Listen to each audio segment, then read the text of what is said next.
Aujourd'hui, la terre est encore facile à trouver, facile à travailler et très bon marché.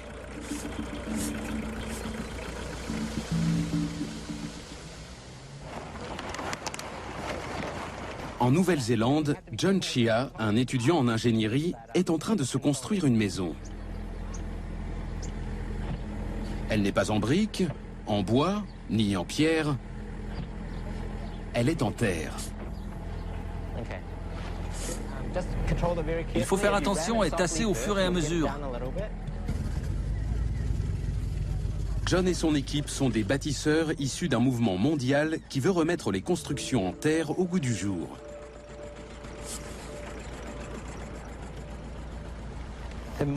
Malgré son apparence, la terre est un matériau très solide.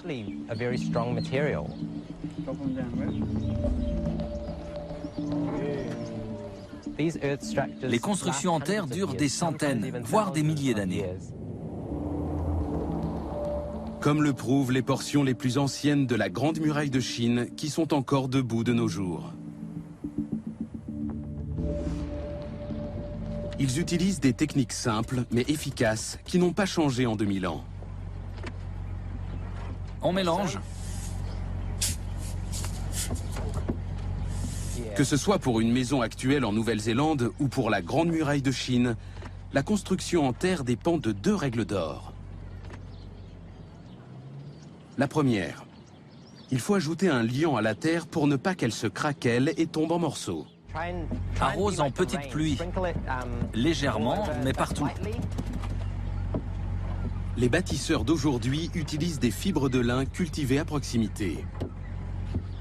Les bâtisseurs chinois de l'Antiquité se servaient d'un liant tout aussi facile à trouver. Les Chinois utilisaient du riz gluant pour lier la terre, ou alors du fumier. Deuxième règle d'or, bannir l'eau. Dans un mur en terre, l'eau va s'accumuler dans les poches d'air et transformer la terre en boue, qui risque de geler et de se dilater, entraînant la chute du mur.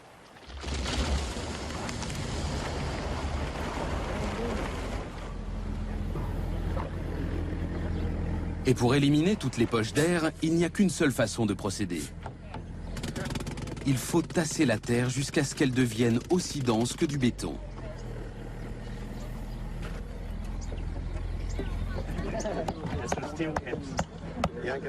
Si j'en juge par ce que je vois, ils ont fait du bon travail.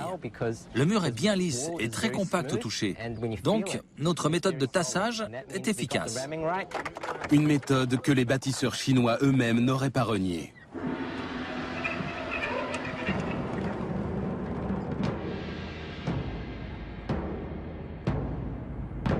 À Xi'an, les archéologues sont en train de mettre au jour la tombe d'un ancien général chinois. Ces murs en terre tassée ont près de 2000 ans d'âge et ils sont toujours aussi solides.